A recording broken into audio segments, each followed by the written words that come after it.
नमस्कार, मैं डॉक्टर जय मिश्रा इस समय लखनऊ में हूँ और मेरे साथ में कैबिनेट मिनिस्टर श्री ओम प्रकाश राजभर हैं। हमेशा चर्चा में रहते हैं। पहला सीधा सा प्रश्न होगा, ऐसा क्या कर देते हैं आप कि हमेशा आप चर्चा में बने रहते हैं? बयानों से अपने। शांत तालाब में एक चक्का फेंक दीजिए तो पानी में तरंग उठने लगती है। तो एक चक्का जो फेंकते हैं, अभी आज आपने एक बड़ा चक्का फेंका हुआ है कि जो जम्मू कश्मीर में चुनाव होने जा रहे हैं वहाँ पे आरक्षण खत्म हो जाएगा वहाँ के निवासियों के लिए, यही बात हो रही है? 100%। लंबे समय तक कांग्रेस का शासन वहाँ नेशनल कॉन्फ्रेंस पीडीपी सब लोग मिल करके हमेशा अलगाववाद आतंक की घटनाएं होती थी।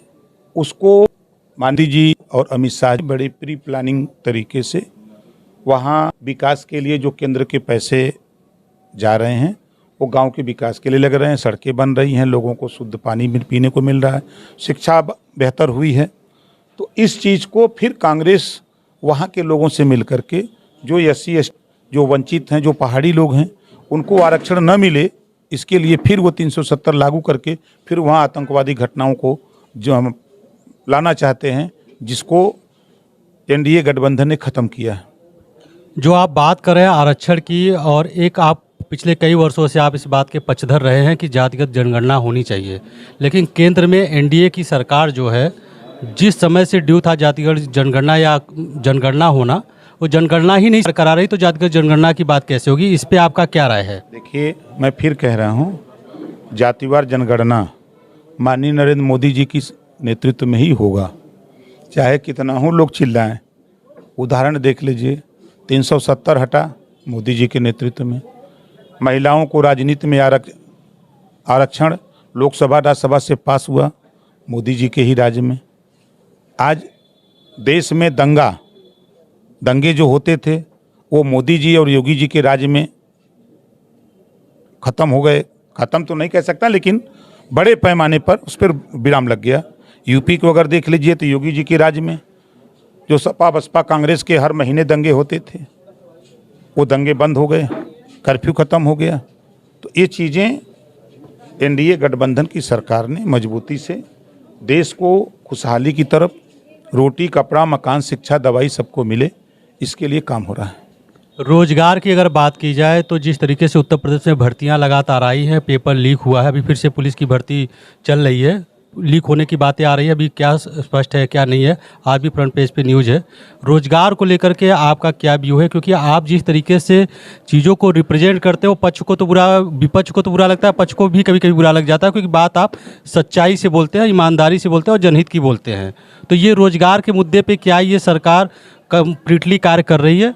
देखिए, चुनाव के पहले भी हम लोगों ने कहा था, चुनाव के बाद क्रियान्वयन में आप देख रहे हैं कि भर्ती शुरू हो गई है, सब काम हो रहा है। जो इतनी भी सरकारी नौकरियां किसी विभाग की हैं वो भर्ती हो रही है और आगे होगी। और रहा नौजवानों को, सबको नौकरी नहीं दी जा सकती, तो उनके लिए रोजगार मेले, हर ज़िले में अलग अलग रोजगार मेले लगाए जा रहे हैं। उनको बताया जा रहा है कि आप कौन सा रोजगार करिए, आपके पास पैसा नहीं है तो बैंक से आप लोन लीजिए, आपको बिना ब्याज के भी पैसे मिलेंगे। कुछ ऐसे सिस्टम है कि इतने रुपए तक लेंगे तो बिना ब्याज के लेंगे। आप अपनी डिग्री जैसे गिरवी रखें, हाई स्कूल की डिग्री हो, इंटर की, आप इतने रुपए लेके रोज़गार शुरू करिए। आप रोज़गार शुरू करके आप अपना जीविका चलाइए। तो उसके लिए रोज़गार की भी व्यवस्था सरकार रोज़गार मेला करके देने का काम कर रही है। अब नौजवान उसको लेने का करे। अब विपक्ष का तो काम यही है, वो तो हमेशा चिल्लाते हैं कि कुछ नहीं हो रहा है, कुछ नहीं हो रहा है। अगर कुछ नहीं हो रहा है तो चले जाओ एयरपोर्ट पर, लखनऊ है, देख लो कि हो रहा है कि नहीं हो रहा है। अगर वहाँ ना दिखाई दे तो चले जाओ रेलवे स्टेशन पर, वहाँ बेहतर हो रहा है। आप वहाँ भी ना दिखाई दे रहा हो, आप चले जाओ जो सड़कों पर जा रहे हो, घूम रहे हो, तो सड़कों की जो हालत हुई है, बदलाव देखिए, प्रकृति का नियम है परिवर्तन। कल तक सिंगल सड़कें थी, फिर आवश्यकता हुई डबल की, फिर 4 लेन की सड़कें बनी, फिर 6 लेन की सड़कें बनी। आवश्यकता उत्पत्ति की जननी है। तो ये विकास के काम अनवरत हो रहे हैं। आज हम गांव से आते हैं, जिन गांवों में 100% तो नहीं कह सकते, लेकिन 80% मड़ई कच्चे मकान लोग रहते थे, आज वहाँ 70% पक्के मकानों में लोग रह रहे हैं। तो चाहे सरकार के सहयोग से आवास मिल गया उनको, चाहे उनको शौचालय मिल गया, तो सुविधाएं सरकार की मिल रही हैं। लेकिन अब नेताओं को झूठ बोलने का इन लोगों को एक डॉक्टर से ये लोग इंजेक्शन लगवा लिए हैं नेता लोग। ये कुछ नेता ऐसे हैं कि वो इंजेक्शन डॉक्टर एक लगाता है सही बोलने का और झूठ बोलने का, तो ये झूठ बोलने का इंजेक्शन लगा लिए हैं। अब सुप्रीम कोर्ट के फैसले पर बताइए झूठा न बोल रहे हैं, वो पता नहीं कहाँ इंजेक्शन वहाँ मिलता है, हम उससे जाके कह दें कि तुम सही वाला लगवाओ। क्या आप बात कर रहे हैं, क्या आपकी पार्टी व्यक्तिगत रूप से इस बात को पब्लिक में लेकर जा रही है, पब्लिक को समझाने के लिए ये उनके हित में है सुप्रीम कोर्ट का डिसीजन, न कि जिस तरीके से विपक्ष प्रोपगेंडा मचा रखा है वो बात सच्चाई है? 8 सितंबर हम 27 फरवरी हम यूपी, बिहार और 3 स्टेट में इसको चलाएंगे पोलो पद यात्रा। इसका के सभा होगी, रैली भी होगी, पद यात्रा होगी और हम सुप्रीम कोर्ट का फैसला उसको हम बताएंगे फैसला है, गरीब कम के हित फैसला है, अमीरों को लाभ मिल रहा है उसका लाभ उठा ले रहे हैं। तो कोर्ट ने यही कहा है कि में कोटा का आरक्षण नहीं मिल रहा, आरक्षण दिया जाए। कि उनको बात बताएं, जो कांग्रेस सपा बसपा के लोग झूठ बोल रहे हैं, लंबे समय तक इनका शासन रहा, इन लोगों ने पिछड़े दलित अल्पसंख्यक के साथ धोखा किया। अगर बहुत ही तैसी रही तो मुसलमान तो उनका गुलाम रहा कांग्रेस का। क्या कांग्रेस का आज़ादी के बाद नौकरियों में 38% मुसलमान था, 1% नहीं है। कौन जिम्मेदार है? कांग्रेस जिम्मेदार है, सपा बसपा जिम्मेदार है। आज उनके विकास के लिए कौन सी योजना चला दिए? उनके लिए योजना चलाते, योजना तो मोदी जी चला रहे हैं। आज पहली बार आज़ादी के बाद 51 बच्चे मुसलमानों के IAS पास किए हैं। ये विपक्ष के लोग ये नहीं बोलेंगे, ये बोल देंगे तो उनकी ज़मीन खिसक जाएगी। आज मोदी जी के राज में चाहे भय से चाहे डर से मुसलमानों के IIT IT पास कर रहे हैं, वो शिक्षा की तरफ अग्रसर हो रहे हैं। ये बात विरोधियों को नहीं दिखाई दे रही। सोच रहे हैं कि अनपढ़ रहेंगे, अशिक्षित रहेंगे, भूखमरी के कगार पे रहेंगे, बेरोजगार रहेंगे, तब मोदी जी के खिलाफ इनको भड़काएगा और इनका वोट हम करके अपना काम करेंगे। काम कांग्रेस ने किया, वही बसपा ने किया, वही सपा ने किया। कोई मुसलमानों की हितैषी नहीं है। सब के सब मुसलमानों का vote use and throw. Vote ले लो, भाड़ में जाओ, 5 साल टाइम आएगा, वोट ले लो फिर जाओ भाड़ में। तुम यही करते हैं। पंचायती राज विभाग का आपके पास में कार्यकाल है, उसके आप यूनिट मिनिस्टर हैं। आप आने के बाद क्या नई चीज़ें वहाँ बदली हुई दिखेंगी आपको?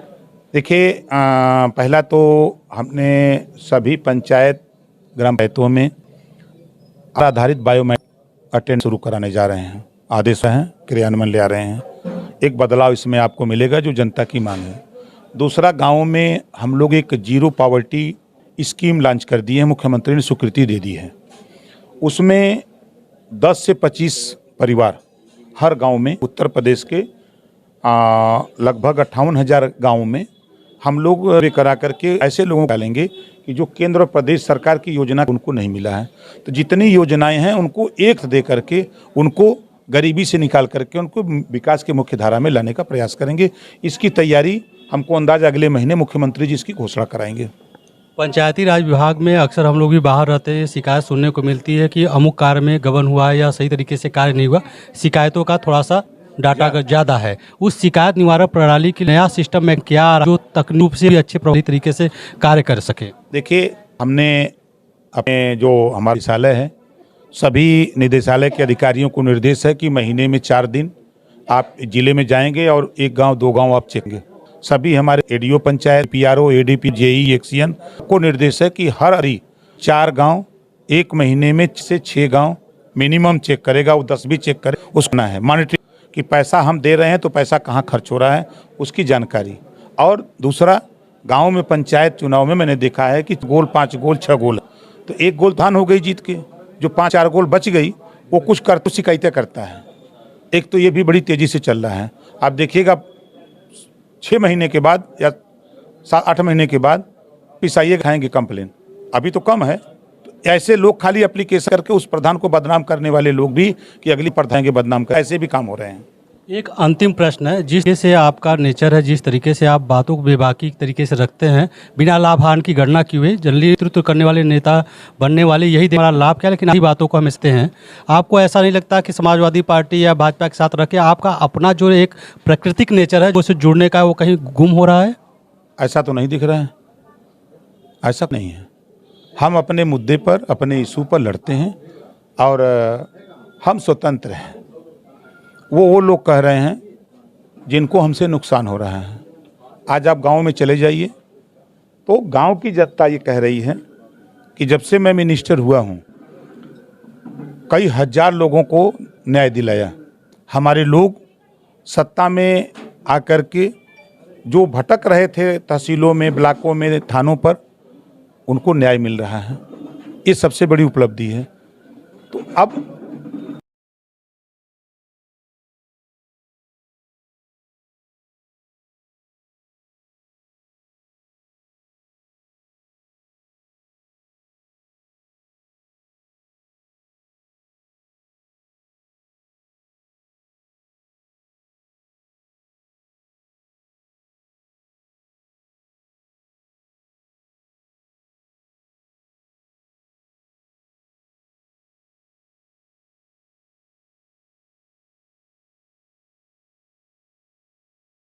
हम तो अपना काम करते हैं, हम लोग अपने काम में अपने काम की इंच भी पकने वाले।